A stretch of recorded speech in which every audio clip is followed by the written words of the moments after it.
नमस्कार प्रिय श्रोताओं, स्वागत है आप सभी का आपके अपने चैनल दिशा स्पिरिचुअल में। आज दिन है शुक्रवार और हम सभी सुन रहे हैं संतोषी माता की कथा।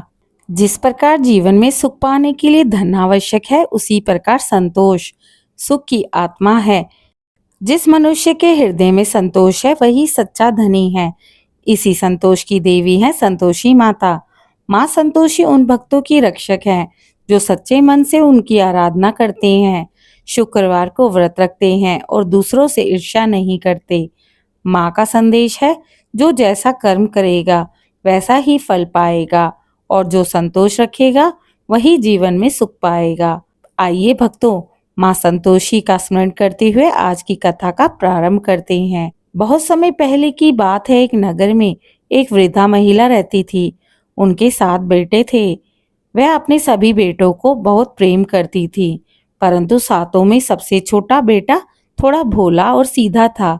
बड़े बड़े भाई व्यापार करते थे, कुछ नगर के बड़े धनवानों के साथ काम किया करते, परंतु सबसे छोटा बेटा घर में ही रहता था। माँ को लगता था कि यह सबसे कमजोर है, इसलिए वह उसे बहुत लाड प्यार करती थी। समय बीतता चला गया। 7 बेटों की शादियां हो गई, 7 बहुएं घर में आ गईं। घर में रौनक तो बढ़ी, परंतु साथ ही पक्षपात का बीज भी पनपने लगा। सास अपने सबसे छोटे बेटे और उसकी पत्नी से विशेष प्रेम करती थीं। बाकी 6 बहुएं यह देखकर मन ही मन जलती थीं। वे सोचती, हमसे ज्यादा काम लिया जाता है, परंतु सास का सारा स्नेह छोटे बेटे और उसकी पत्नी पर ही है। धीरे धीरे वे उसके प्रति ईर्ष्या से भर गईं। एक दिन घर में कुछ बातों पर झगड़ा हो गया।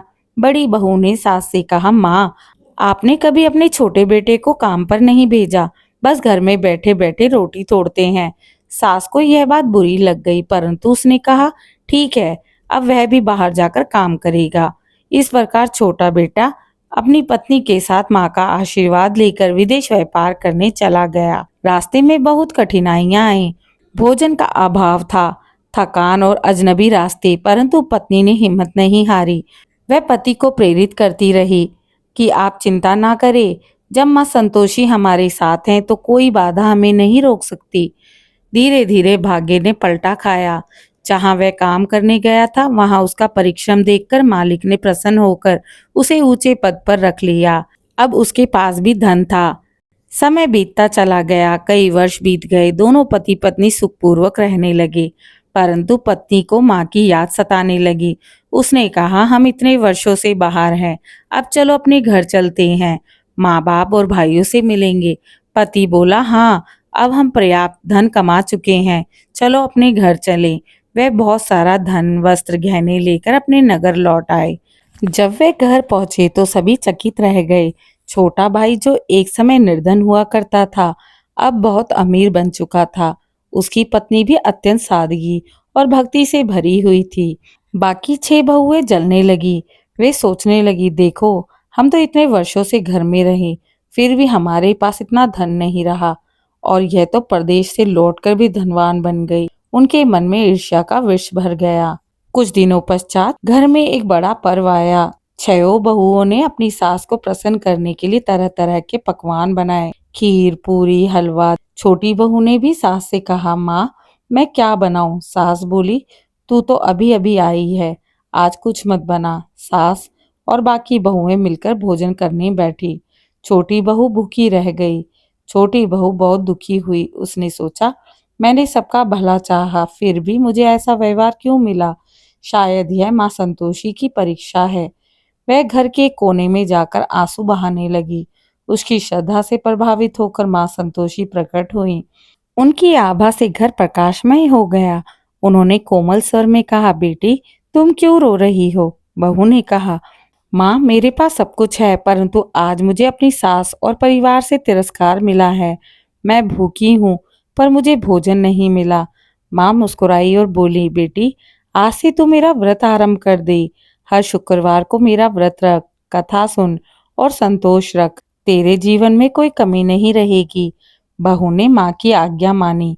अगले शुक्रवार से उसने उपवास किया, सुबह स्नान किया, स्वच्छ वस्त्र पहने, माँ संतोषी का नाम लेकर दीपक जलाया। गुड़ और चने का भोग लगाया और कथा सुनने के पश्चात विनम्रता से कहा, हे माँ संतोषी, मैं आपको नमस्कार करती हूँ। मेरे मन में जो दुख है उसे दूर करें। मेरे परिवार में शांति और प्रेम का वास हो। धीरे धीरे उसके जीवन में परिवर्तन आने लगा। जहाँ पहले ईर्ष्या थी, वहाँ अब सास का प्रेम, घर का सम्मान मिलने लगा।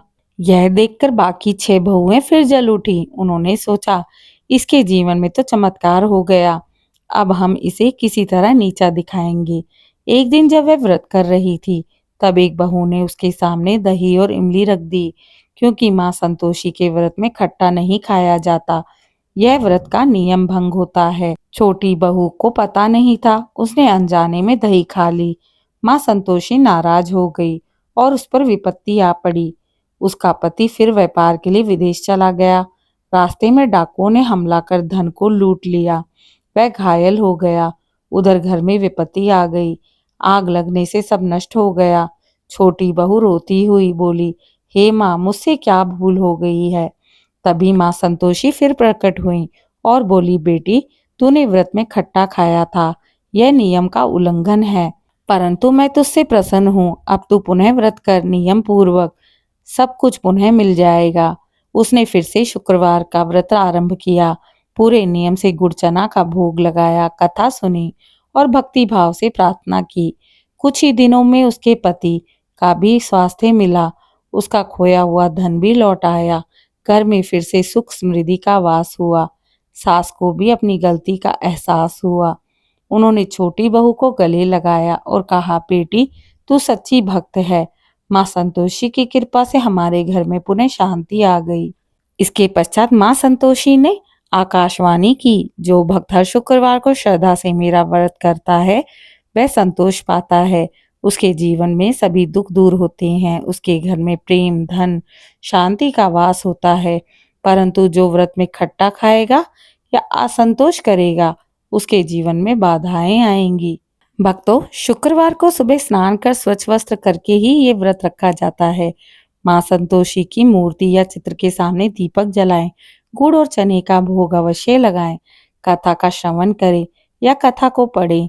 व्रत के दौरान खट्टा पदार्थ ना खाएं। व्रत पूर्ण होने पर 8वें शुक्रवार को अष्टमी या नवमी के दिन कथा और भोग का उद्यापन करें। उस दिन बच्चों को गुड़ चना का प्रसाद खिलाएं और संसार के हर भाई के हृदय में तेरा स्नेह जागृत रहेगा। फिर वे रथ पर बैठकर स्वर्ग लौट गए। यमुना के आंसू बहते हुए नदी बन गए, जो आज भी हर भाई बहन के पवित्र बंधन की गवाही देता है। भक्तों, माँ संतोषी का नाम हमें यही सिखाता है, संतोषी सबसे बड़ा धन है। जिस मनुष्य के पास संतोष है वह दुखी नहीं हो सकता। व्रत तभी फल देता है जब मन और कर्म दोनों पवित्र हों। जो ईर्ष्या और लालच छोड़ देता है वही शांति पाता है। धीरे धीरे उस नगर में हर घर में माँ संतोषी की आराधना होने लगी। लोग हर शुक्रवार को व्रत रखने लगे और माँ की कृपा से सबके घरों में सुख शांति आने लगी। जय माँ संतोषी। आशा करती हूँ आज सुनाई गई कथा आप सभी को पसंद आई होगी।